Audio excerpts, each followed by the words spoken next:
Hello, I'm the Nostalgia Critic. I remembered so you don't have to.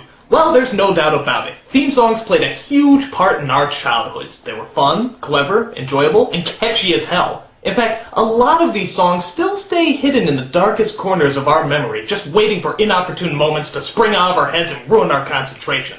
So, that's why today, I'm paying tribute to the top 11 best nostalgic songs ever. Why top 11? Because I like to go one step beyond. So, sit back and enjoy the top 11 catchiest nostalgic theme songs.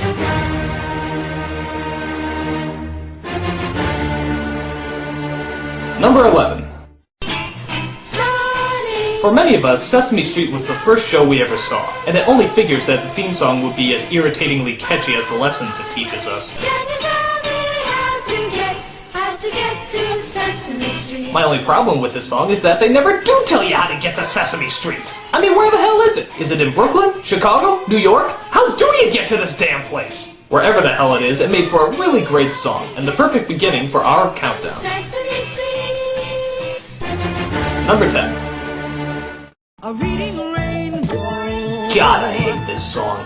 I think most people do, but it doesn't matter. Once you hear that obnoxious synthesizer in the opening, you're gonna be humming this crap for the rest of your life. What is that thing, anyhow? Dude, if every book played this song when I opened it up, I would never read again. Still, you can't fault the song for being so damn catchy, or the fact that it was the only show that actually made us want to read books. With that said, Reading Rainbow is the perfect placement for the number 10 spot. Number 9. This character was so popular that she actually got 2 hit shows with 2 hit theme songs. One was a game show where the entire theme song was played a cappella. Carmen San Diego. And the other was a cartoon show with a full-fledged choir singing all the way through.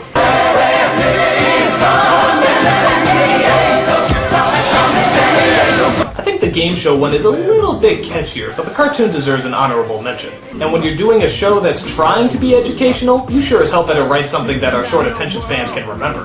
Whichever one you like better, Carmen San Diego definitely knew how to keep a good song in our heads. Number 8. Yeah, not only did this show have a great song, but it also had a kick-ass opening as well. I mean, look at that animation. How can you not be hyped after watching this opening? With the rock guitar, female singers, and fast-paced beat, Thundercats had us all ready for action. In fact, maybe it did it a little too well. I mean, as soon as the show started, the characters never moved like in the opening. I mean, look at this. They're barely moving a muscle. Do something! Ah well, with that said, the opening song did a great job of hyping us up. So good that we didn't even care if the opening was better than the show half the time.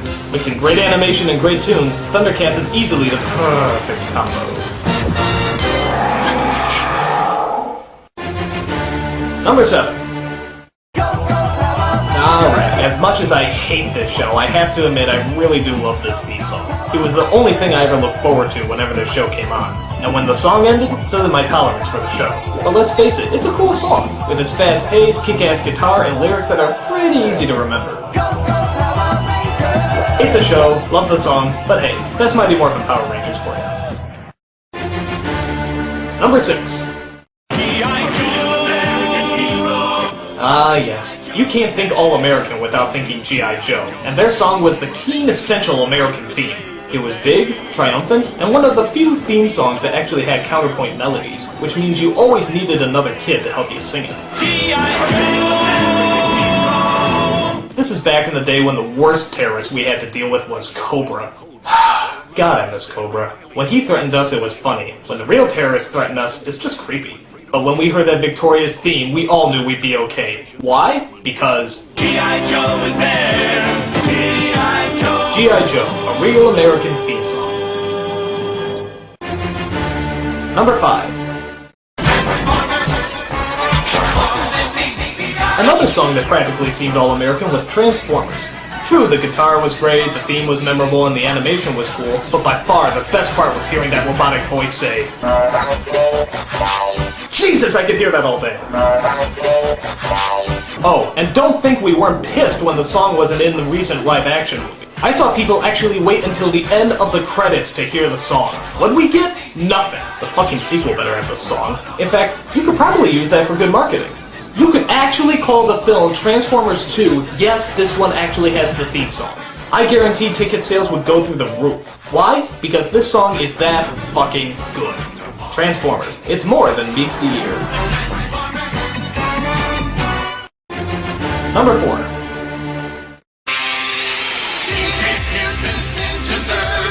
You'd think with all the lyrics in the world, the hardest ones to put to music would be Teenage Mutant Ninja Turtles. But surprisingly, they turned this totally insane title into one hell of a great song. I mean, every kid in the world knew this song, and got hyped up whenever we heard it. So just like the Thundercats opening, it never looked quite as good as the opening credits. I mean, here's the opening, and now here's the actual show. I mean, do they look anything alike? I think most of these shows threw all their time and energy into the openings because they knew that once they hooked us in, we'd probably be too lazy to change the channel. Luckily, Ninja Turtles kicked ass, and it had a kick-ass song to go with it. Although I don't think turtle power ever became a popular phrase, no matter how much they tried to force it down our throats. Still, Ninja Turtles was the shit, and so is the theme song, making these Heroes in a Half show number 4 on the countdown. Number 3. Anything by the Richard Stone Team. For those of you who don't know, Richard Stone was a composer and songwriter in the 80s and 90s. He hit the big time when Steven Spielberg asked him to do the music and songs for some Warner Brothers cartoons he was producing. And the rest is history. Richard Stone and his team put together some of the cleverest and catchiest theme songs that ever hit TV. Remember this timeless classic? How about this one?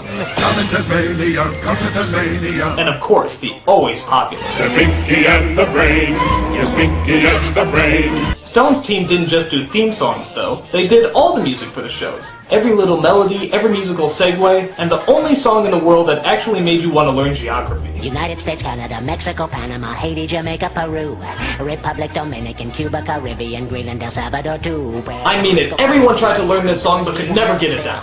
Anyone that made you actually try to educate yourself without you even knowing it is doing something right. Sadly, Richard Stone lost his life to pancreatic cancer in 2001, leaving a legacy of great music behind. Luckily, he is survived by these incredible tunes. With great music, fantastic lyrics, and ingenious writing, Richard Stone's team is more than eligible for the number 3 spot. And now our song is done. Number 2. Talk about a song short on lyrics. The Inspector Gadget song has a total of 5 words in the entire thing. Inspector, Gadget, Go, and Woo-hoo. And yet they still managed to make this one of the catchiest songs that children ever heard. So how can a song with almost no lyrics stay fresh in our heads for so long? I don't know. It just does. While the opening credits are great, it's the closing credits I always look forward to. Because that's where you hear Dr. Claus say, "I'll get you next time, Gadget. Next time." and not forgetting. The whole song kind of sounds like an 80s computer booting up, but for some reason you can't get enough of it. It's a weird love-hate relationship you have with some songs, kind of like Devo. I mean, you know it was really weird, but for some reason it always stays in your head. Why?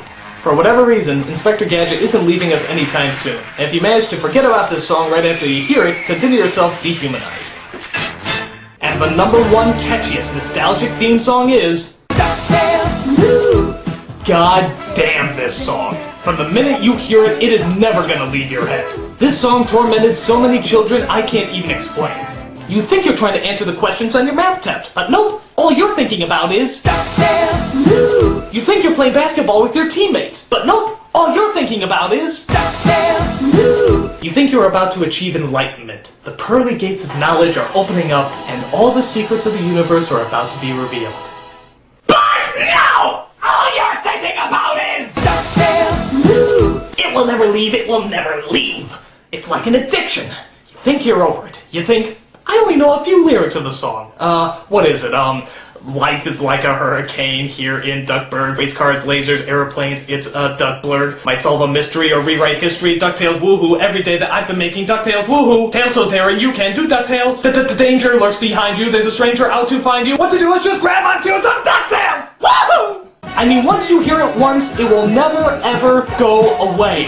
And you wanna know what the creepy thing is? I think this show stayed on the air strictly because of the theme song. I mean, think about it. What do you actually remember about this show? I remember Scrooge, his nephews, a pilot who crashed a lot. And that's it! I don't remember a goddamn other thing about this show. This show literally kept bringing us back simply because of the song. It is that powerful. So now that you've heard the catchiest nostalgic song of all time, tell the people. Warn them. Don't let them hear the song, because once it gets into your head, it buries its way into your brain, festering until it blooms into a gigantic ball of human waste that'll eat you alive! Warn the people! Warn the people! I'm the Nostalgia Critic. I remember it so you don't have to.